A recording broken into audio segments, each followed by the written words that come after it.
नमस्कार विद्यार्थी मित्रांनो. स्वागत आहे आपलं पुन्हा एकदा एम-पी-एस-सी लायब्ररी या आपल्या यूट्यूब चॅनलमध्ये. विद्यार्थी मित्रांनो, सर्वप्रथम तुम्हा सर्वांना मकर संक्रांतीच्या खूप खूप शुभेच्छा. आज आहे 14 जानेवारी 2026. सुरू करूयात आजच्या चालू घडामोडी. आज आपण पाहणार आहोत केंद्रीय अर्थसंकल्प 2026 कधी सादर केला जाणार आहे. भारतातील पहिला सौर ऊर्जेवरचा ड्रोन कोणत्या प्रकारचा आहे आणि ऑस्ट्रेलियन ओपनमध्ये खेळणारी सर्वात वयस्कर महिला खेळाडू आता कोण ठरलेली आहे. या संपूर्ण महत्त्वपूर्ण चालू घडामोडी व्यवस्थितपणे समजून घेण्यासाठी व्हिडिओ शेवटपर्यंत अवश्य पहा. सुरू करूया कालच्या एका प्रश्नाने. काल व्हिडिओच्या शेवटी मी तुम्हाला एक प्रश्न विचारलेला होता. आंतरराष्ट्रीय सौर आघाडीचे मुख्यालय कुठे आहे? त्याचं योग्य उत्तर आहे पर्याय क्रमांक 4, गुरुग्राम. विद्यार्थी मित्रांनो, आपल्याला माहीतच असेल की आंतरराष्ट्रीय सौर आघाडीमधून आता अमेरिका हा देश बाहेर पडलेला आहे आणि यासोबतच 66 इतर संस्थांमधून देखील तो देश बाहेर पडलेला आहे. अतिशय चर्चेमध्ये असलेली ही संघटना आहे आणि भारताच्या पुढाकारातून स्थापन झालेली ही संघटना आहे. त्यामुळे आपल्यासाठी परीक्षेच्या अनुषंगाने ही अतिशय महत्त्वाची बातमी आहे. त्यामुळे लक्षात ठेवा, आंतरराष्ट्रीय सौर आघाडीचे मुख्यालय हे गुरुग्राम, हरियाणा या ठिकाणी आहे. आता आपण आजच्या दिनविशेषकडे वळूया. आज आहे 14 जानेवारी. 14 जानेवारी 1761. तिसरे पानिपतचे युद्ध आजच्या दिवशी लढले गेले होते. म्हणजेच मराठा विरुद्ध अहमदशाह अब्दाली यांच्यामध्ये हे तिसरे पानिपतचे युद्ध झालेले होते. सरसेनापती सदाशिवराव भाऊ यांचे यामध्ये निधन झाले होते. तसेच नानासाहेब पेशव्यांचे ज्येष्ठ चिरंजीव विश्वासराव हे देखील यामध्ये धारातीर्थी पडले होते.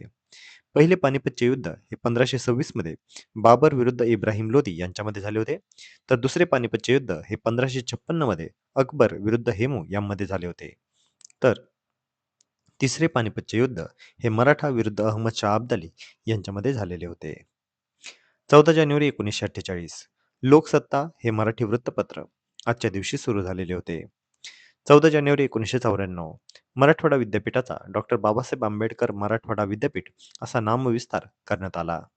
14 जानेवारी 1882 संतती नियमन आणि लैंगिक शिक्षणावर काम करणारे कृतिशील विचारवंत रघुनाथ धोंडो कर्वे म्हणजेच र धो कर्वे यांचा आज जन्मदिवस. 14 जानेवारी 1896 भारताचे अर्थमंत्री डॉक्टर चिंतामणराव द्वारकानाथ देशमुख उर्फ सी.डी. देशमुख यांचा आज जन्मदिवस.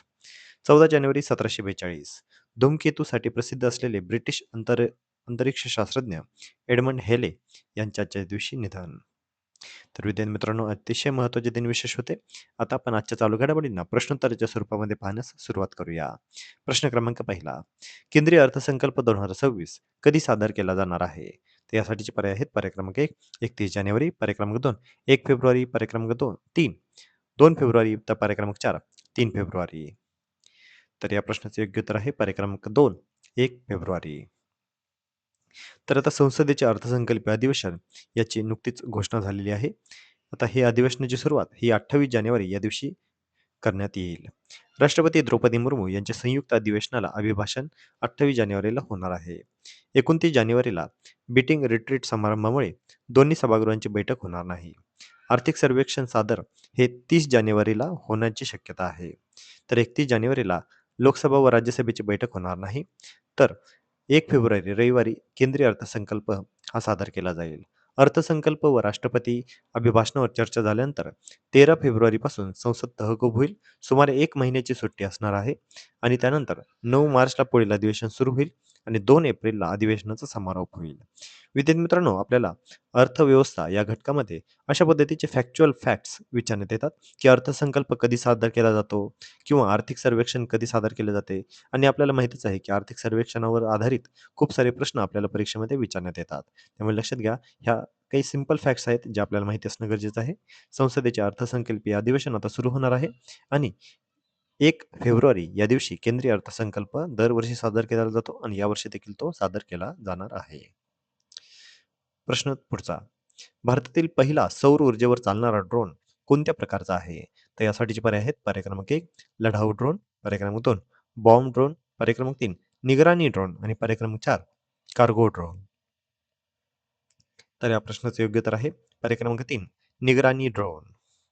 देशातील पहिला सौर ऊर्जेवर चालणारा आता ड्रोन समोर आलेला आहे. संरक्षण मंत्र्यांनी या ड्रोनची प्रत्यक्ष पाहणी केलेली आहे. हिमालयापासून वाळवंटापर्यंत पाळत ठेवण्याची सक्षम असणारा हा ड्रोन आहे. सलग 27 तास उड्डाण करण्याची यामध्ये क्षमता आहे. 20 किलोमीटर उंचीवर म्हणजेच मीडियम अल्टिट्यूडवर हा उडान शक्य होणार आहे. बॅटरीऐवजी सौर ऊर्जेवर चालणारा हा ड्रोन आहे आणि अशा प्रकारचा सैन्यामध्ये प्रथमच वापर होत आहे. अत्यंत कमी आवाज त्यामुळे गुप्त पातळीस म्हणजे गुप्त पाळतीस ते अतिशय उपयुक्त आहे. कमी थर्मल सिग्नेचर, शत्रूच्या रडारपासून बचाव अशा पद्धतीच्या त्याच्यामध्ये सिस्टीम्स आहेत.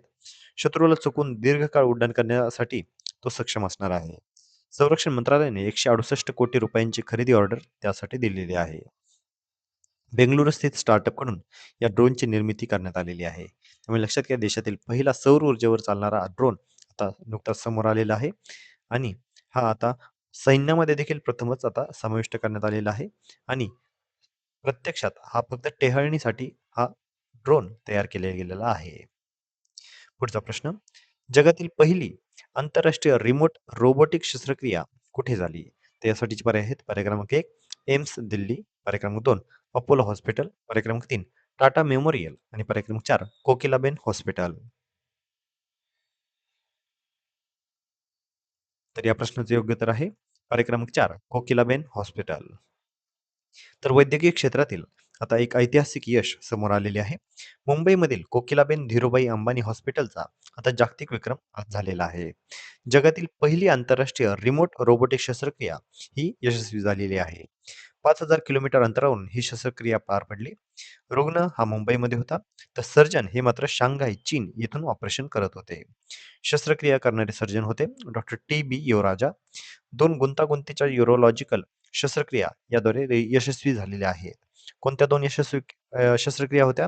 तर रॅडिकल प्रोस्टेटॉक्टॉमी तर पार्शियल नेफ्रेक्टॉमी. टोमई हा प्रगत रिमोट रोबोटिक सर्जरी सिस्टीमचा वापर या ठिकाणी करण्यात आलेला आहे आणि भारताची ही पहिलीच क्रॉस बॉर्डर रोबोटिक शस्त्रक्रिया आहे.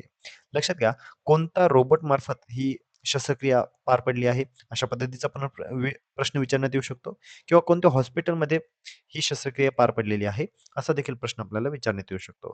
त्यामुळे कोणत्याही अनुषंगाने प्रश्न विचारण्यात आला तरी आपल्याला तो टॅकल करता यायला हवा. पुढचा प्रश्न. व्हीनस विल्यम्स कोणत्या स्पर्धेमध्ये 2026 मध्ये सहभागी होणार आहे? तर यासाठी पर्याय आहेत. पर्याय क्रमांक 1 विम्बल्डन, पर्याय क्रमांक 2 US ओपन, पर्याय क्रमांक 3 फ्रेंच ओपन आणि पर्याय क्रमांक 4 ऑस्ट्रेलियन ओपन. या प्रश्नाचे योग्य उत्तर आहे पर्याय क्रमांक 4 ऑस्ट्रेलियन ओपन. तर 45व्या वर्षी इतिहासाच्या उंबरठ्यावर आता व्हीनस विल्यम आहे. टेनिस जगतातील अतिशय दिग्गज अशी ही खेळाडू आणि 7 वेळा ग्रँड स्लॅम विजेती व्हीनस विल्यम पुन्हा एकदा इतिहास रचण्यासाठी सज्ज झालेली आहे. ऑस्ट्रेलियन ओपन 2026 साठी तिने वाईल्ड कार्डद्वारे प्रवेश मिळवलेला आहे. तिचं वय आहे 45 वर्ष आणि ऑस्ट्रेलियन ओपनच्या मुख्य ड्रॉमध्ये खेळणारी सर्वात वयस्कर महिला खेळाडू ती आता ठरलेली आहे. तिने जपानच्या किमिको डेटचा विक्रम मोडीत काढलेला आहे. किमिको डेट ही 2015 मध्ये वयाच्या 44व्या वर्षी सहभागी झालेली होती. 5 वर्षानंतर तिने पुनरागमन केलेले आहे. तिने शेवटचा सामना हा 2021 मध्ये मेलबर्न या ठिकाणी खेळला होता. डिसेंबर 2025 मध्ये तिचा विवाह झाला होता आणि त्यानंतर तिने थेट आता सराव आणि स्पर्धांची तयारी केलेली आहे. ऑस्ट्रेलियन ओपन पूर्वी तिने न्यूझीलंड येथे न्यूझीलंड येथील ऑकलंड या ठिकाणी सहभाग घेतला होता. तसेच 12 जानेवारीपासून होबार्ट इंटरनॅशनल या ठिकाणी देखील तिने सहभाग घेतलेला आहे. तिचा 28 वर्षांचा अतिशय प्रेरणादायी प्रवास राहिलेला आहे. तिने पदार्पण 1998 मध्ये वयाच्या 17व्या वर्षी केलेले होते. त्यामुळे लक्षात घ्या, आता 45व्या वर्षी इतिहासाच्या अतिशय उंबरठ्यावर आता व्हीनस विल्यम्स आहे आणि आपल्याला अशा पद्धतीचा प्रश्न विचारण्यात 100% येऊ शकतो, की अशी कोणती खेळाडू आहे, की जिने आता सर्वात वयस्कर ऑस्ट्रेलियन ओपन खेळाडू आता ती ठरलेली आहे. पुढचा प्रश्न. भारतीय नौदलाचा नवीन तळ कोणत्या ठिकाणी उभारला जाणार आहे? तर यासाठीचे पर्याय आहेत. पर्याय क्रमांक 1 विशाखापट्टणम, पर्याय क्रमांक 2 हल्दिया, पर्याय क्रमांक 3 कोची आणि पर्याय क्रमांक 4 पोर्ट ब्लेअर. तर या प्रश्नाचे योग्य उत्तर आहे पर्याय क्रमांक 2 हल्दिया. हल्दिया येथे भारतीय नौदलाचा पहिला तळ आता समोर आलेला आहे. पश्चिम बंगालच्या हल्दिया येथे प्रथमच भारतीय नौदलाचा तळ उभारला जात आहे. बंगालच्या उपसागरातील पाकिस्तान, चीन आणि बांगलादेशच्या हालचालींवर लक्ष ठेवण्याचा उद्देश या तळाचा असणार आहे. हा तळ नेव्हल डिटॅचमेंट स्वरूपामध्ये कार्य करणार आहे. लहान पाणबुड्या व वेगवान नौका या ठिकाणी तैनात केल्या जाणार आहेत. फास्ट इंटरसेप्टर क्राफ्ट व 300 टन वजनाच्या NWJFAC नौका या ठिकाणी तैनात असणार आहेत. नौकांचा वेग आहे 40 ते 45 नॉट्स म्हणजेच सुमारे 80 किलोमीटर पर तास.